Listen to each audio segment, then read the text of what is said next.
Hey, this is Thurston Moore. This is Finkenog. We are your hosts today for LaunchLeft. And today we talk to the fabulous Devon Ross. Congratulations. Happy launch day. Thank you. Super exciting. And I kind of just wanted to talk to you about like what we got here with Pinups. Yeah. And for those who don't know, Pinups is Devon Ross's new 4-song digital EP on the Daydream Library Series label that I co-run with my partner and wife Eva, and we put out Devon's album a couple of years ago, Oxford Gardens, which was a smash album for everybody who kind of who those who know, and we are definitely excited about the next forthcoming first full-length album that you'll do. But we can talk about that later. But I really want to talk to you about this record that came out today. And I mean, it's a little funny talking about a record that exists primarily, if not solely, as a digital release. But I guess that's just sort of concurrent with the times, right? Exactly. Do you feel part of the digital generation? Absolutely. Oh, really? Yeah, I do not. You don't, because you're not. Oh, well, yeah, I wasn't, but I sort of have to contend with it, but I mean, I've had to contend with it, but also I feel like I keep myself also in the analog world. in the analog world. Yeah, I listen to records and. Well, you've always seemed to me having more of an analog consciousness than most people from your age group, and just because of your regard for music that comes out of that culture, that older culture. Yeah. I mean, Just looking at the posters behind you, I mean, it's like Rolling Stones and John and Yoko and Lou Reed, Rock and Roll Animal, and yeah, I mean, that's just like that's rock and roll. I mean, I think some people I would talk to who are contemporaries of yours maybe wouldn't have such signifiers behind them. Yeah. I mean, it's always been important. Records have always been important to me. I've been buying records like since I was a kid, and CDs even. I know CDs are technically newer, Right. but like, I play CDs in my car, and I don't know, I think physical media is like super important and it's nice to have around, and yeah, I think it's kind of weird when people don't have records or like books in their houses. I don't know, it's It is weird. off-putting. That's kind of almost like the general population these days is they don't have records. Yeah, Or strange. records are just these kind of gimmicky boutique things that Or they have a few like records from Urban Outfitters or as decoration or. I mean, knowing you as the little I know you, but I think of you as like a young woman who like will be in a record store pulling out Goat's Head Soup and going, "Wow!" Like really like relating to like how cool that record kind of just vibes. It correct me if I'm wrong, but You're not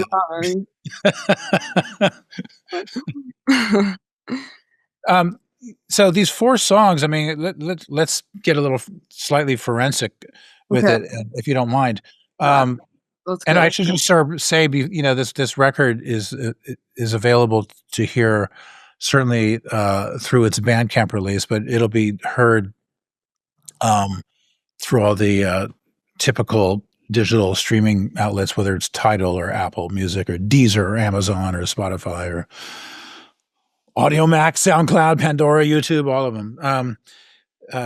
But so this first song called "Girl on My Mind" by Buddy Holly, and you sort of talk about how Buddy Holly was kind of the artist for you as far as learning guitar and picking up guitar and playing rock and roll music.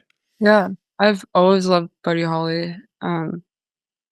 First song I ever learned how to play on guitar was Peggy Sue.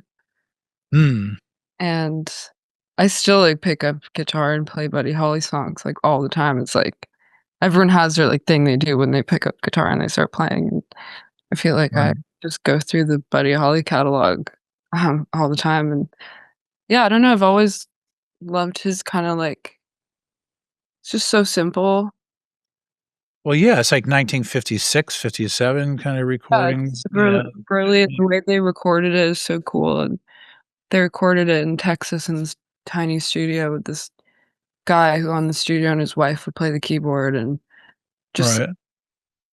I don't know, just the whole mysticism of him in Texas in this little place, and, like, where did he come from, and he just, like, sort of invented, like, a style of playing. It was doing guitar solos and Right.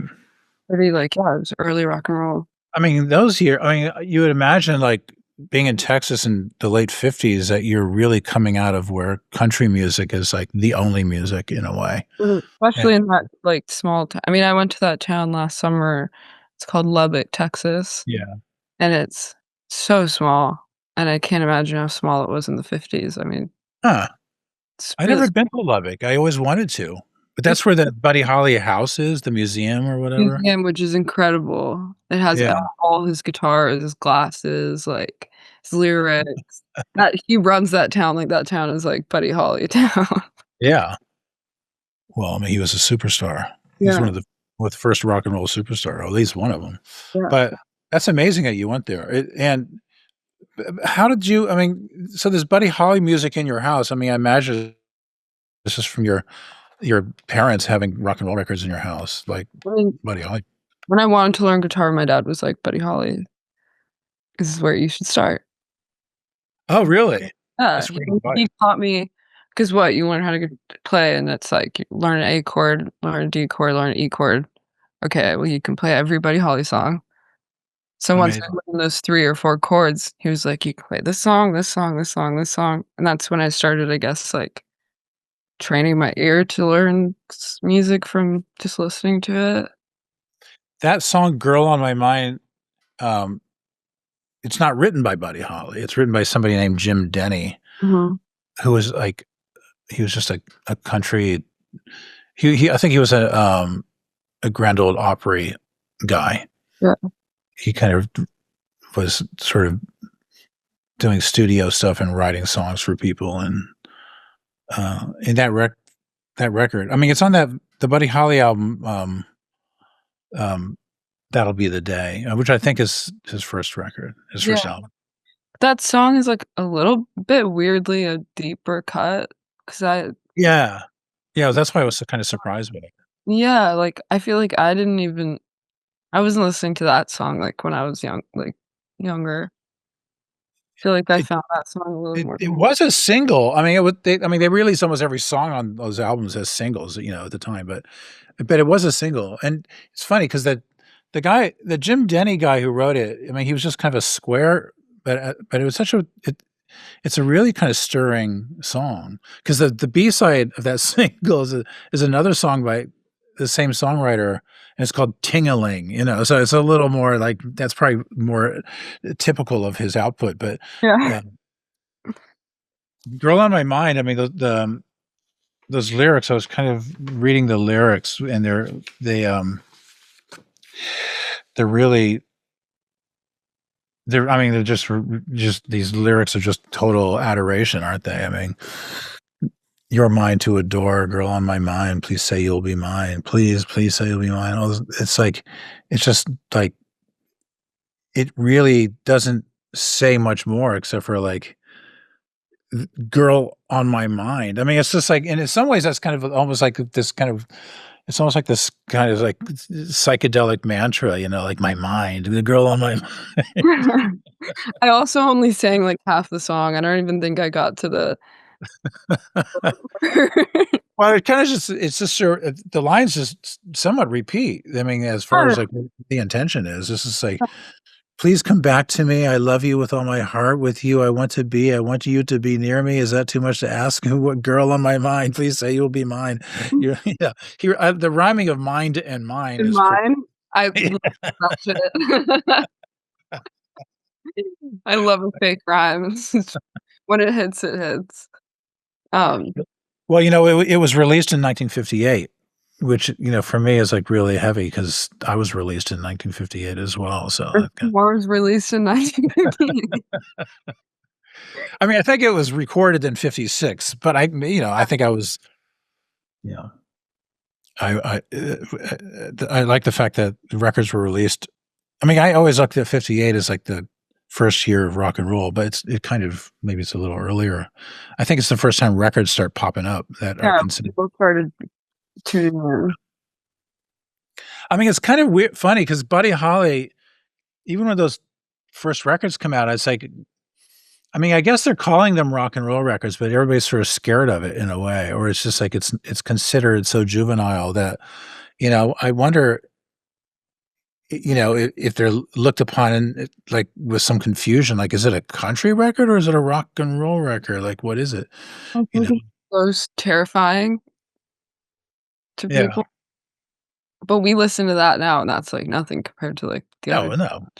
dude that's, like, way louder and way scarier, but that Yeah. was, like, scary back then, like, that because it just didn't exist, and they just listened to classical music, and they had never heard anything like it, so it was like the devil.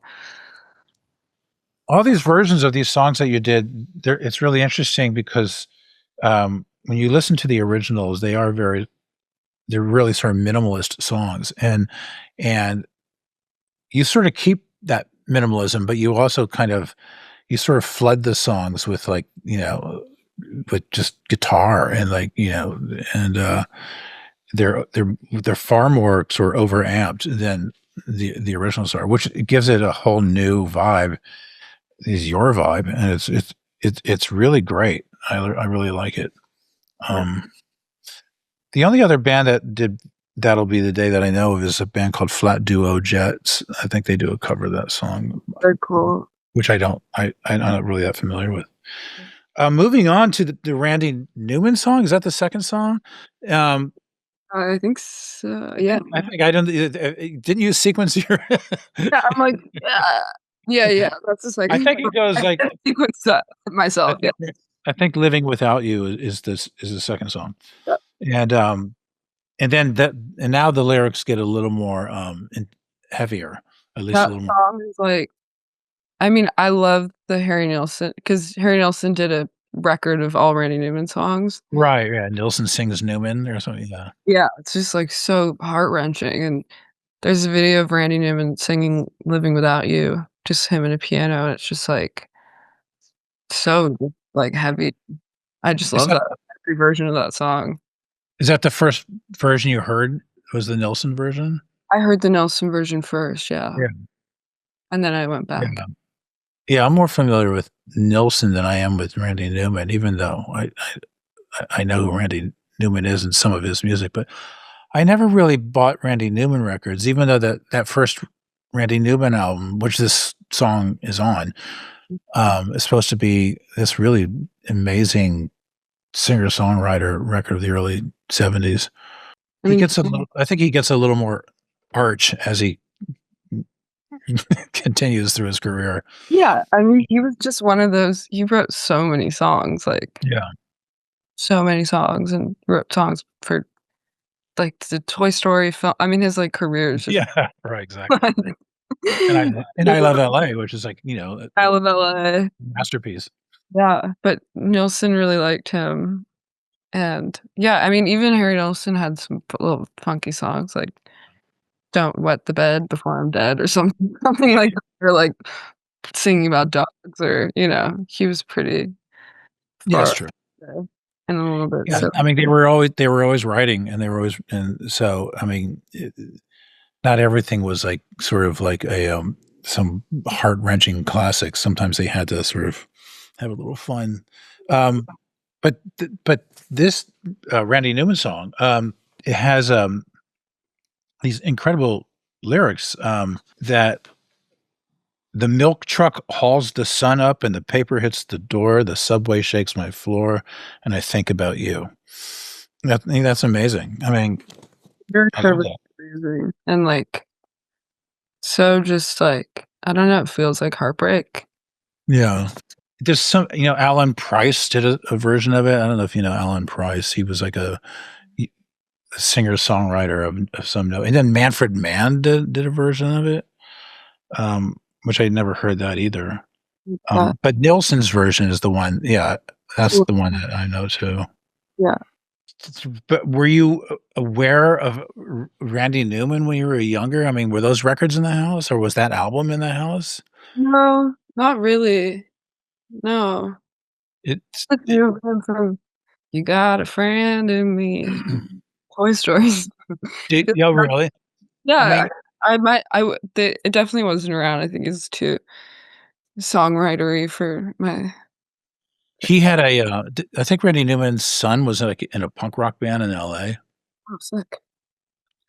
I think so, because I remember seeing an interview or watching an interview with him on TV, and he, was talking about his kid being in a punk rock band, and he kind of, like, sort of did his version of what he had been hearing in his bedroom. It was really funny, and, because he's actually a really witty kinda LA guy, like, when you see interviews with him, I mean, he has that kinda LA singer-songwriter wit, LA fixture. sort of like a Paul Williams, kind of vibe. Yeah, he's cool. I mean, that video of him singing that song is, like, so amazing, and I wish there was a video of Nelson singing it, but there's not that many videos of him at all. The Um, Randy Newman video of what, of I Love LA? Video of him singing "Living Without You" is, like, Okay. just so good. It's like a live video, though, it's not like a It's a music. live it's a live Yeah, video. yeah, yeah, yeah. Just the way he sings the words is just so, like, Yeah. yeah, emotional. Are you familiar with his recorded output to some extent, or is it just a bit? I'm not that familiar Yeah, yeah. with him. I'm familiar with the Nilsson record of him. Right. Yeah. It's not like he went deep into, like, Randy Newman, like, territory and started analyzing all his songs and records and, Maybe not yet, at least. maybe one day. Never know. Well, I'd be curious to hear Manfred Mann's version because, Yeah, me too. I didn't, like, look up like, I'm curious too. the 3rd song on the record, it gets even more lyrically, sort of intense. You do Bob Dylan's "Fourth Time Around," which is like a really interesting song off "Blonde on Blonde" to choose, because um, it is one of the more sort of kicked back songs on Yeah, that record, on that double album. So I was kind of curious. Is that was "Blonde on Blonde" like for so many people? That's such an essential document, but was that record really heavy for you? oh my god, that was, like yeah. I remember, like, looking at the cover fold out and his whole body and looking I mean, I still do, like, I listened to it the other day and I could just, like, stare in that inside thing of Mm. him and forever, and, I mean, that record was so important for me and, like, I don't know, like, I always loved Fourth Time Around, and I always loved Sad Eyed Lady of the Lowlands. Yeah. I love the rock and roll songs on that record, but the slower songs are so special to me, Right. and Yeah. yeah, Fourth Time Around just always sounded like I don't know, it was recorded by fairies or something. You kind of bust out a lead guitar on that one, don't right? Yeah, yeah, Yeah, it's really cool. I mean, it's kind of it's an amazing, it's an amazing moment in your song when you kind of that's you shredding on that, right? yeah, Yeah, and that's really I good. recreate the guitar and I sort of just, like, layered them to make it that's And is it just you on all these songs, or oh, it's just you? yeah. Because we're advertising it as, Devon Ross and Friends, but I guess the friends are I've heard that Dylan before, it's like Dylan and ghosts. Bob and Randy and, Yeah. No, it was really just me, Buddy. a guitar and a drum machine app on my phone.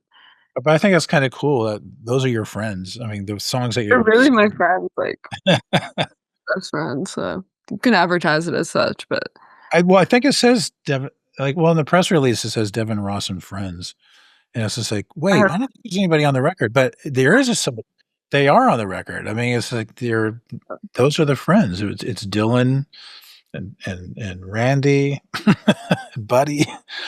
I mean, I think that's really cool, and the fact that you called it Pinups, yeah, which is like the Bowie all covers record, but Bowie doesn't have the dash between pin and ups.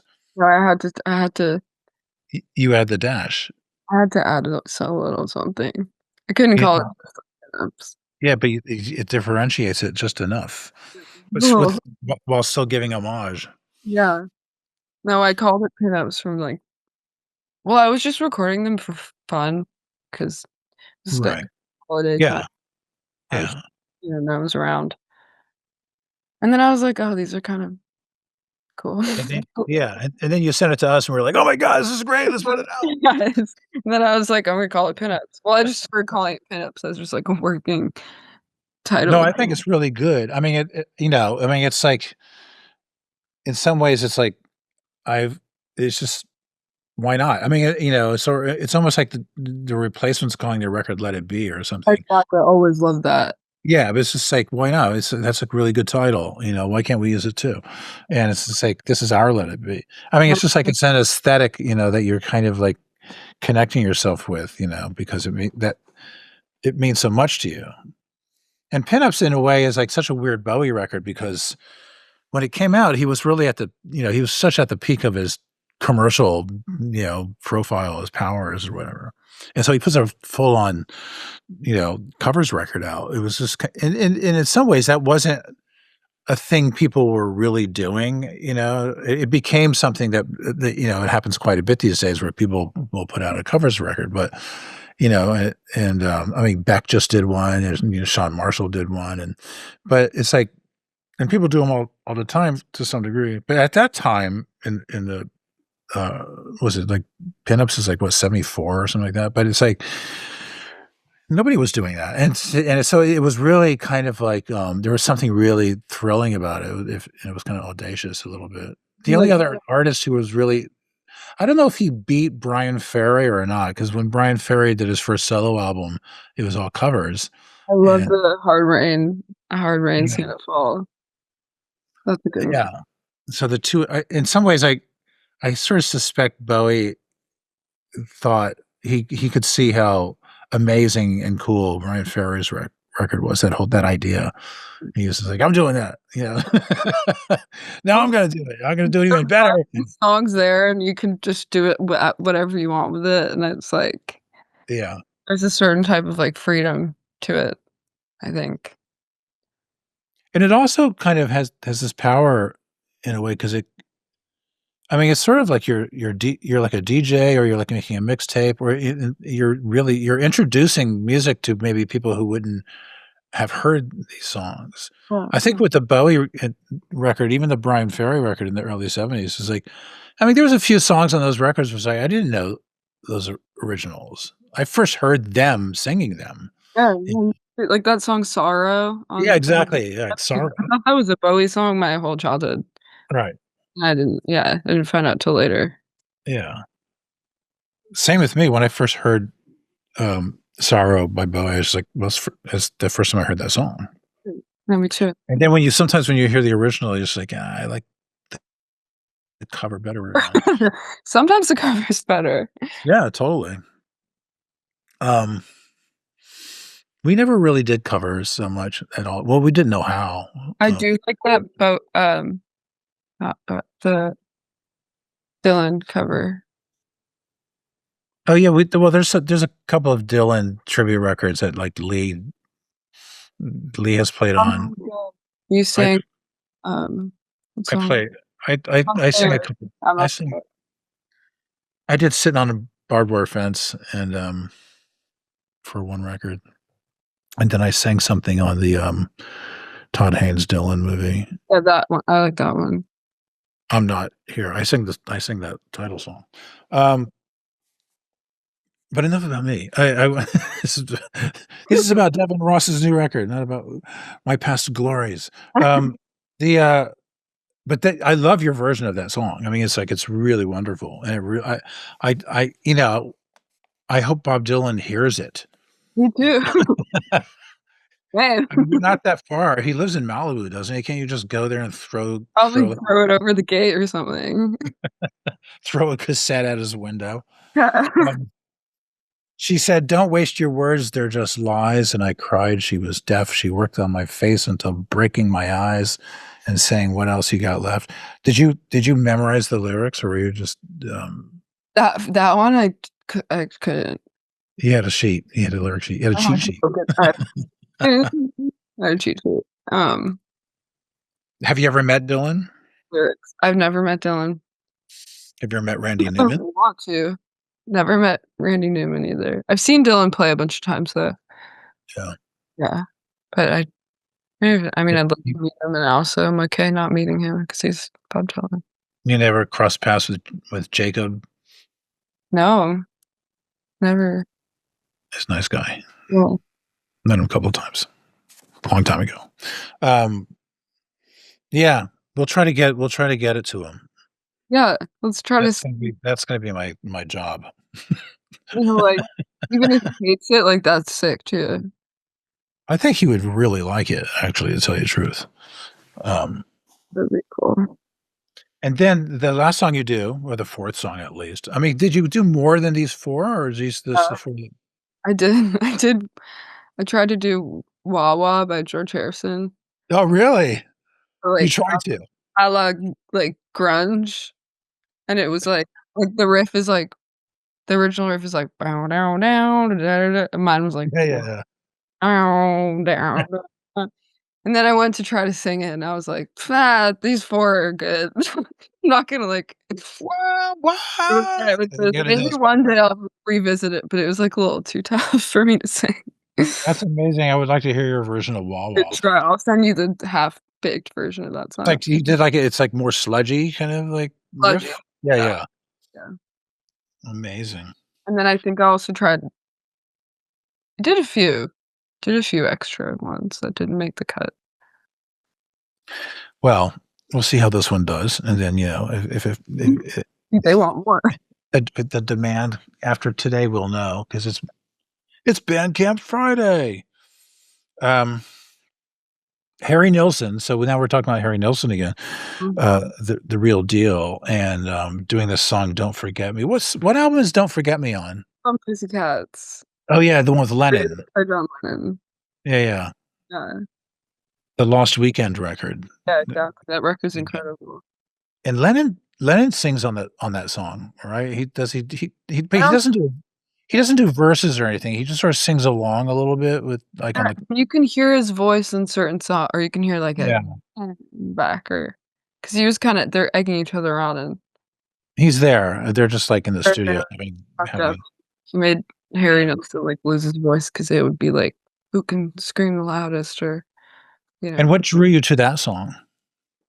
I just, like, love that record so much, and that song's, like, one of my favorite songs on that record. It's so heartbreaking, and just, like, the way he sings anything is just, like, so intense. Like, you can Mhm. feel his whole heart is singing it, and, um, yeah, I don't know, I've always loved that song, and I think I was listening to that record a lot at the time.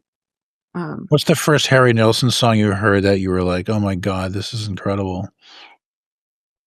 Probably Coconut? I've No, listened Spaceman? it was probably Coconut, but I also love that song where he's like, um, "You're breaking my heart, fuck Yeah, you, yeah. So what, "Fuck You"? The one that's so "Fuck You", that one? fuck you." I love this That song. one? It's probably not the first song I probably heard of Harry Nilsson was Are you talking about the "F You" song? Like, "You're breaking my heart, so F you"? love that song. You love that song? Okay, wow. You should do that one. That would be amazing. I actually did try to do that one a few years Oh, ago, really? but I got broken up with. I was like, "I'm gonna record this cover of this song." But I I, always wanted like, love yeah. all his records, like, I would sing any of it, but like, "Don't Forget Me" was like I would sing that in the shower type beat. I always wanted to do "Spaceman," Yeah, but, I mean, that's such a, like, impeccable song that it would be almost impossible to do anything different with it unless you really kinda I mean, that's what you think, and then you just kinda yeah. yeah, falls I in. I guess it's always worth trying, isn't it? But Exactly. this song, "Don't Forget Me," it's a beautiful song, and, of course, I guess the big hubbub about "Don't Forget Me" is like the Lana Del Rey reference, right? You know about that? Um, She sings about hearing that song in her song. She has a song called "There's a Tunnel Under Ocean Boulevard." You know, that's like one of Lana Del Rey's songs. She has a line that goes, "Harry Nilsson has a song. His voice breaks at 2:05. Something about the way he says 'Don't forget me' makes me feel like I just wish I had a friend like him, someone to give me five. Leaning in my back, whispering in my ear, 'Come on, baby, you can drive, but I can't.'" And so when she sang that, every Lana Del Rey uh, freak kind of like, whoa, what you think? You know, and they kind of, you know, they all went and like listened to that song and went to the 2:05 mark where you can oh, hear like, Harry's voice kind of like breaking. And um, uh, it's so, you know, so that's great that you don't know that because it's like, because now you can still be like, you know, the Rolling Stones to like Lana Del Rey's Beatles.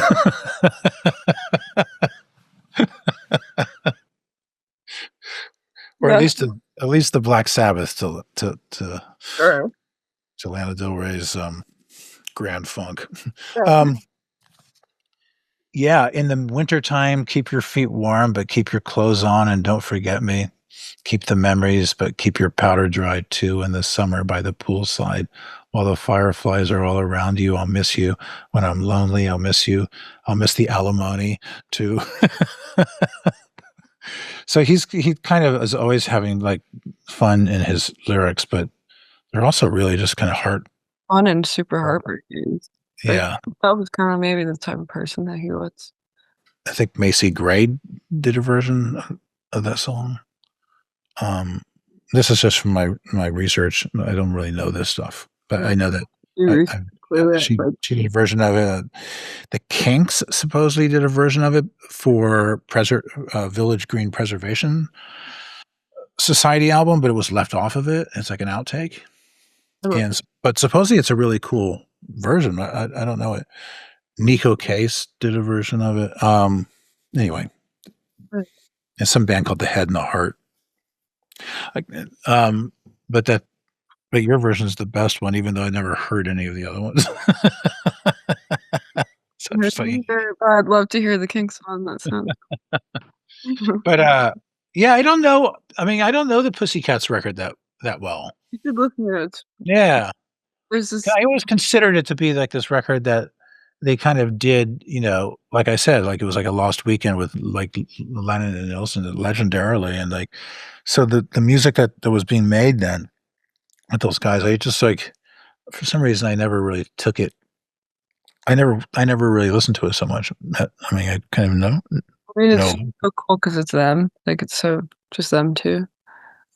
Yeah, I mean, I remember really loving Nilsson, Schmilson, Mm-hmm. and Touches Schmelson in the night. All of his even like Usher Schmilson and then records are just unreal. The one where he just does all those like standards with an orchestra is so beautiful. He does like "It Had to Be You" and yeah, oh yeah, his cover standards are yeah, incredible. it's really good. Do you think maybe the next time you do like a covers record, it could be called Devon Schmevin? I should have went there this time. Maybe when I do the outtakes deluxe edition. You know, the Replacements when they were getting popular, and then their English record label wanted like a compilation to put out, you know, to introduce them to England, and they wanted to call it England Schmengland. But they it it Didn't didn't quite wanna fly with the record company, I don't think. Devin Travis would be great. Next time. Oh, and Marianne Faithfull supposedly did, "Don't Forget Me," Oh, wow.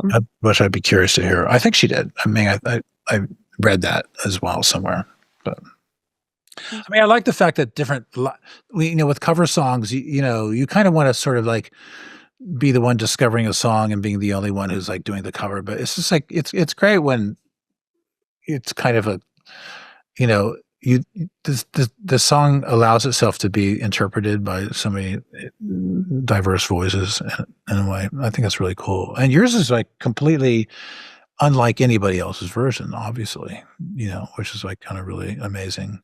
I mean, I didn't go out of my way to, like, find deep cuts or anything. I personally just think, like, if a song's a good song, it's just a good Yeah. song.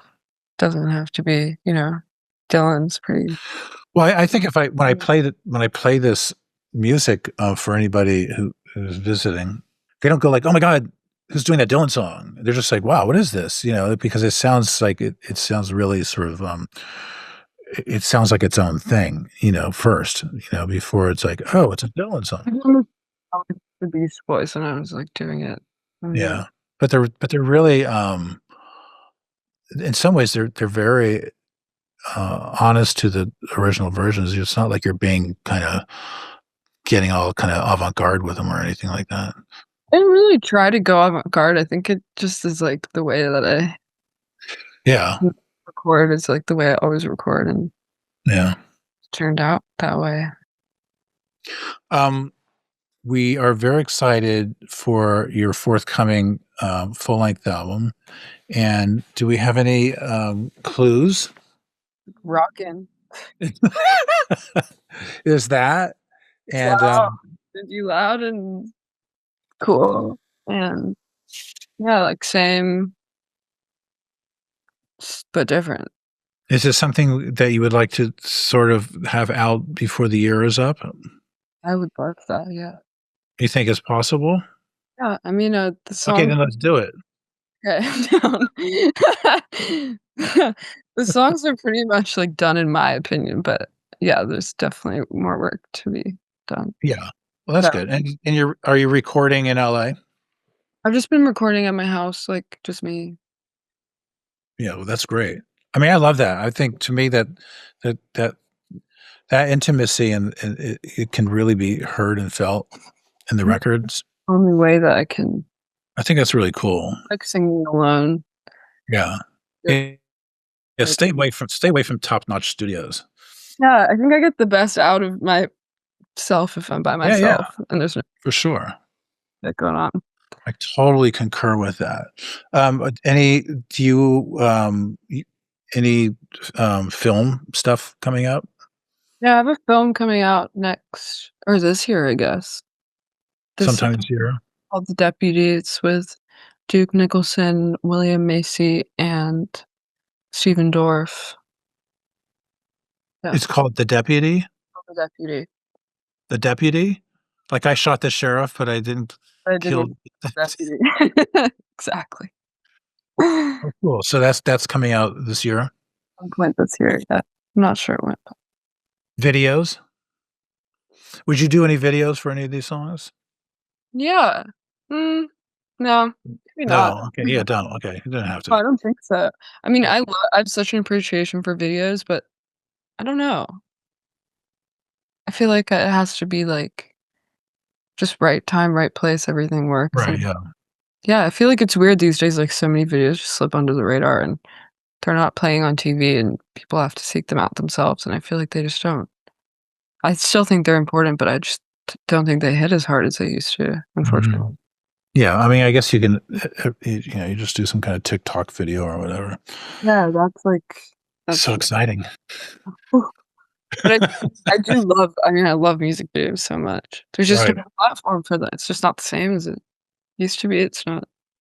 Will you be playing any of these songs live? Yeah, These I've been cover songs? playing the Buddy Holly song Oh, live. cool. Yeah, we played it a few times. So it probably has a different feel with, like, with a band as opposed It's a to bit different, yeah. I mean, it's, like, so fun and just, like, really fucking loud. Oh, yeah. No, I'd love to hear a live version of it for sure. We've been Um, doing the power trio, so it's, like, extra loud. yeah, okay, Devin, it was great talking to you, and I look forward to hearing more, and I will, um, so keep on rocking and rolling, and you have some gigs coming up. I know you're playing at Pappy and Harriet's, it's a kind of a special show there in March Mhm. month. Yeah. Um, so, um, That sounds good. But everybody in London is waiting for you to come back and do some shows. Yeah, I'd love to. I'd love to do the pilgrimage. Do it. Okay. Okay, thanks, Thurston. Peace and love and all that. Hey, this is Thurston Moore and Devon Ross, and we've been rapping, and we're gonna wrap it up. And so we'll see you. We're coming to your town. We're gonna help you party it down, and stay free if you can. Thanks, Devon. Mm-hmm. Thank you, LaunchLeft.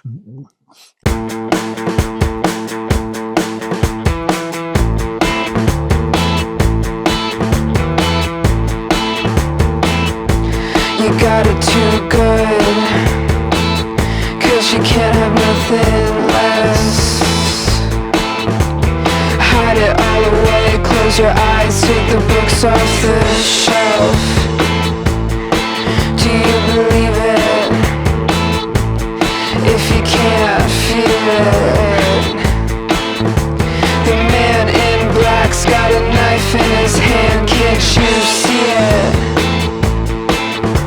The man in black's got a knife in his hand, can't you see it? Hold it back and let me run. I'll help you find your golden gun. 'Cause you're a sinner and I'm a winner, I'll have my fun. You gotta go, but not now. Flip the curse around and get born and let it go. No, not now. Flip the curse around and get born and let it go. No.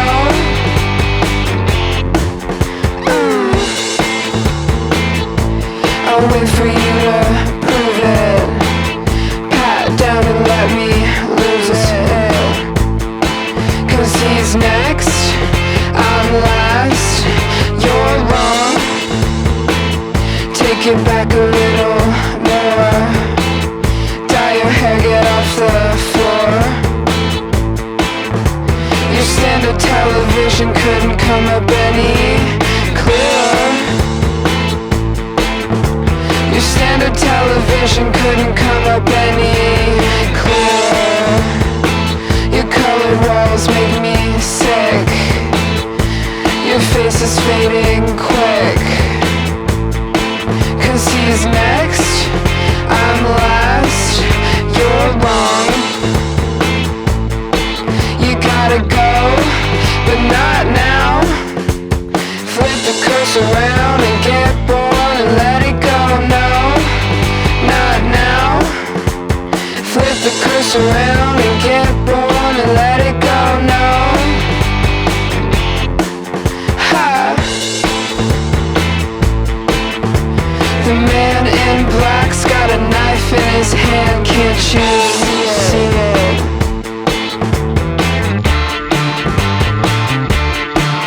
You're a killer. You're just a killer.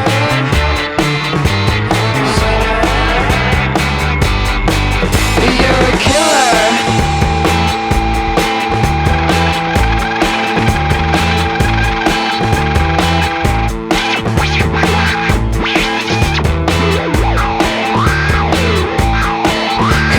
Next, I'm last. You're wrong. You gotta go, but not now. Flip the curse around and get born and let it go. No, not now. Flip the curse around and get born and let it go. No.